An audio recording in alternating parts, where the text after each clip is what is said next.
আজ আমি Cox's Bazar hotel style লইট্টা শুটকি ভুনা করব। আসসালামু আলাইকুম এভরিওয়ান, কেমন আছেন সবাই? কক্সবাজার হোটেলে স্টাইলের লইট্টা শুটকি টেস্ট সবাই জানে, যারা একবার খেয়েছেন তারা কখনো ভুলতে পারবেন না। তো আপনাদের কথা মনে করে আমি আজকে নিয়ে আসলাম কক্সবাজার হোটেল স্টাইলের শুটকি ভুনা। তো এর জন্য লাগবে শুটকি 250 গ্রাম। শুটকি কেটে গরম পানিতে ভালোভাবে পরিষ্কার করে নিয়েছি। আপনাদের হাতে সময় থাকলে শুটকি 5 থেকে 10 মিনিট গরম পানিতে ভিজিয়ে রাখবেন, তাতে শুটকিটা নরম হবে, খেতে ভালো লাগবে। তো আমি শুটকিটা ভাজার জন্য ওইখানে কড়াইতে তেল দিয়েছিলাম, তেলের পর হালকা লবণ হালকা হলুদ দিয়েছিলাম, তারপর শুটকিটা ভেজে নিয়েছিলাম। তো উঠায় নেওয়ার পর এখন আমি পেঁয়াজ কাঁচামরিচ রসুন কুচি দিয়ে ভালোভাবে ভেজে নেব, যাতে ব্রাউন কালার হয়। ব্রাউন কালার না হওয়া পর্যন্ত ভেজে নেব ভালো করে।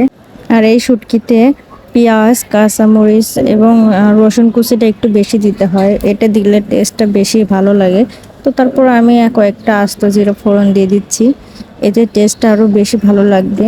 তারপর একে একে লবণ হলুদ মরিচের গুঁড়া দেব, হালকা একটু পানিও দেব যাতে মশলাটা না নিচে লেগে যায়। তো তারপর ভালোভাবে কষিয়ে নিতে হবে মশলাটা। আমার চ্যানেলে নতুন হয়ে থাকলে প্লিজ আমার চ্যানেলটা সাবস্ক্রাইব করবেন, পাশে থাকা বেল আইকনটি ক্লিক করবেন যাতে আমি ভিডিও দেওয়ার সাথে সাথে আপনার নোটিফিকেশনটা পৌঁছে যায়।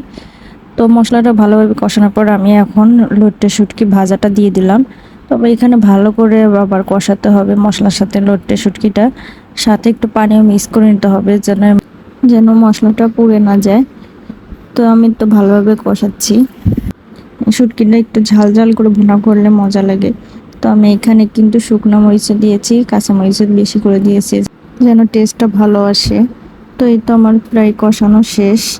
তো শুটকির ভুনার উপরে তেল ভেসে উঠেছে, আমি এখন নামিয়ে পরিবেশন করে নেব। একবার হলেও ট্রাই করে দেখবেন, ভালো লাগবে ইনশাআল্লাহ সবার। তো সবাই ভালো থাকবেন, সুস্থ থাকবেন, আমার জন্য দোয়া করবেন, সবাই সবার জন্য দোয়া করবেন। সবাই ভালো থাকবেন, সুস্থ থাকবেন। আল্লাহ হাফেজ।